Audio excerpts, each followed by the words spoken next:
Hello नमस्कार दोस्तों, आपका बहुत बहुत स्वागत है।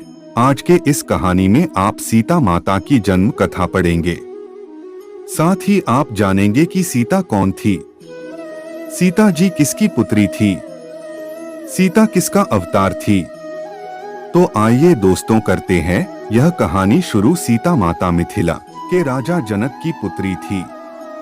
मिथिला की राजकुमारी होने के कारण उनको मिथिलेश कुमारी कह के बुलाया जाता था। सीता माता की मां का नाम सुनयना देवी था, जो स्वयं वासुकी नाग की पुत्री थी। सीता माता का विवाह अयोध्या के महाराज दशरथ के सबसे बड़े पुत्र श्री राम से हुआ था। सीता एक आदर्श पुत्री, कर्तव्यनिष्ठ बहू तथा पतिव्रत नारी थी, इसलिए दुष्ट रावण उनको छू भी नहीं सकता था। माता सीता ने भगवान श्री राम के साथ वन का रास्ता चुना और हमेशा पति भक्ति और सेवा में व्यस्त रही। उन्होंने वन में कई दुखों का सामना किया, किंतु उनका विश्वास और भक्ति अटल थी। उन्होंने साहस के साथ सभी चुनौतियों को स्वीकार किया। अब जानेंगे सीता माता किसकी पुत्री थी। दुनिया भर में 140 से अधिक रामायण अर्थात भगवान श्री राम के जीवन की कथाएं लिखी गई है तथा लगभग सभी रामायणों में यह बताया गया कि सीता जी लंकापति रावण की पुत्री थी। रावण तथा माता सीता से संबंधित कई ऐसी कथाएं हैं जिनसे यह प्रमाणित होता है कि सीता जी लंकापति रावण की पुत्री थी, परंतु रावण ने अपने मृत्यु के भय से सीता का त्याग किया था। किंतु कुछ रामायणों में कुछ अलग प्रकार से वर्णन मिलता है।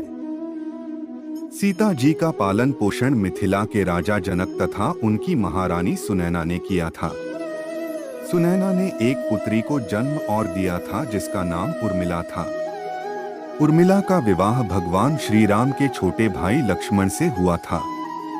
राजा जनक के भाई की दो पुत्रियां थी जिनका विवाह भरत और शत्रुघ्न से हुआ था। आप जानेंगे सीता किसका अवतार थी। सीता माता रामायण की एक प्रमुख पात्र थी जिनका विवाह स्वयं भगवान विष्णु के अवतार श्री राम से हुआ था। इसलिए माता सीता के रूप में स्वयं धन की देवी लक्ष्मी ने अवतार लिया था। विष्णु के अवतार श्री राम से हुआ था, इसलिए माता सीता के रूप में स्वयं धन की देवी लक्ष्मी ने अवतार लिया था। भगवान विष्णु के द्वारपाल जय और विजय ने रावण और कुंभकर्ण के रूप में कैकसी के गर्भ से जन्म लिया। बचपन में ही रावण और कुंभकर्ण ने ब्रह्मा जी की घोर तपस्या की और वरदान प्राप्त किए तथा बड़े होने पर सबसे पहले रावण ने अपने ही भाई कुबेर से नाना सुमाली की मदद से लंका का राज छीन लिया और राक्षस साम्राज्य की स्थापना करके राक्षसों का अधिपति बन गया। इसके बाद रावण ने ऋषि मुनियों, राजाओं तथा जन साधारण को कष्ट देना शुरू कर दिया। रावण तथा उसके अनुचरों के दुष्कर्म और अत्याचारों से नाग, गंधर्व, देवी, देवता, ऋषि, मनुष्य सभी त्राहिमाम करने लगे। तब भगवान विष्णु ने राक्षसों को उनके पापों का दंड देने के लिए भगवान श्री राम का अवतार लिया। शेषनाग ने अवतार और लक्ष्मी माँ ने माता सीता का अवतार धारण किया था। कई धार्मिक ग्रंथों में कहा जाता है कि पूर्व जन्म में माता सीता एक महान ऋषि की पुत्री थी जिनका नाम वेदवती था। वेदवती ने रावण को उसके समूल नाश का श्राप दिया था और वेदवती ही सीता का रूप लेके अवतरित हुई थी। अब जानेंगे सीता माता की जन्म कथा। सीता माता की कई जन्म की कथाएं प्रचलित है, क्योंकि अभी तक दुनिया भर में 140 से अधिक रामायण लिखी जा चुकी है। अद्भुत रामायण के अनुसार सीता माता की जन्म कथा निम्न प्रकार से है। अद्भुत रामायण के अनुसार बताया जाता है कि सीता माता रावण की पुत्री है। एक समय की बात है जब रावण ने घोर तपस्या करके महादेव शिव शंकर से चंद्रहास खड्ग प्राप्त की। तब वह अपने आप को अधिक शक्तिशाली समझने लगा। रावण ने ऋषि मुनियों पर अत्याचार करने शुरू कर दिए और वह अत्याचार करता हुआ हिमालय पहुंच गया, जहां पर एक सुंदर कन्या तपस्या में लीन थी। वह इतनी सुंदर थी कि रावण उस पर आसक्त हो गया तथा कामवासना से प्रेरित होकर उस सुंदर कन्या के पास पहुंचा तथा उसकी तपस्या भंग करके उससे उसका परिचय जानना चाहा। तब वह सुंदर कन्या बोली, है लंकापति रावण मेरा नाम वेदवती है। मैं बृहस्पति ऋषि के पुत्र कुशध्वज की पुत्री हूँ और मेरी माता का नाम कलावती है। हे राक्षसराज, जब मैं विवाह के योग्य हुई तब नाग, असुर, देवता, गंधर्व सभी ने मुझसे विवाह करने की इच्छा प्रकट की, किंतु मेरे पिता चाहते थे कि मेरा विवाह केवल परमेश्वर भगवान विष्णु से हो। इसलिए एक बार किसी राक्षस ने मेरे पिताश्री का वध कर दिया और मेरी माताश्री भी मेरे पिताश्री के चिता के साथ सती हो गई। मैं अपनी पिता की इच्छा लिए हुए ही भगवान विष्णु की तपस्या कर रही हूँ, किंतु मैंने अपने तपोबल के कारण तुम्हारी गलत भावना को जान लिया है।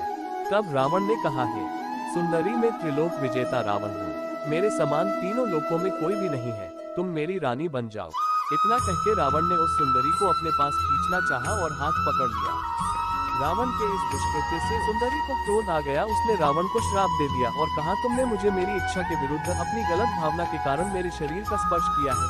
मैं तुम्हें श्राप देती हूँ कि तुम्हारे और तुम्हारे संपूर्ण राक्षस कुल का अंत का कारण तुम्हारी पुत्री अर्थ। इतना कहकर वो तपस्वी सुंदर कन्या धरती में समा गई। इसके बाद कई वर्ष गुजर गए। रावण इस बात को भूल गया। एक बार देवासुर संग्राम चल रहा था। राक्षस और देवताओं में युद्ध हो रहा था। राक्षस ऋषि मुनियों पर अत्याचार कर रहे थे, यज्ञ हवन नहीं हो पा रहे थे। प्रकार से रावण एक बार दंडकारण्य वन में तपस्या कर रहे ऋषि मुनियों के आश्रम में पहुंचा, जहां पर श्रेष्ठ ऋषि मुनि ग्रीष्मद थे, जो लक्ष्मी मां को पुत्री रूप में पाने के लिए हर दिन मंत्रोच्चार के साथ कुश के अग्रभाग से एक कलश में दूध की कुछ बूंदे डालते थे। रावण ने उस आश्रम के सभी ऋषि मुनियों को मारकर उनका रक्त उस कलश में भर लिया तथा लंका आ गया।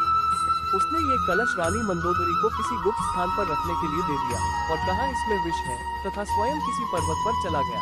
रानी मंदोदरी रावण के अत्याचारों से परेशान हो गई थी, इसलिए उसने विष समझकर उस कलश का द्रव्य पी लिया, किंतु उसकी मृत्यु के बदले उसने गर्भ धारण कर लिया, जिससे मंदोदरी परेशान हो गई। इस रहस्य का किसी को पता न चल पाए, इसलिए उसने गर्भ के जीवित द्रव्य को एक कलश में भरकर बहुत दूर राजा जनक के राज्य में भूमि में गड़वा दिया।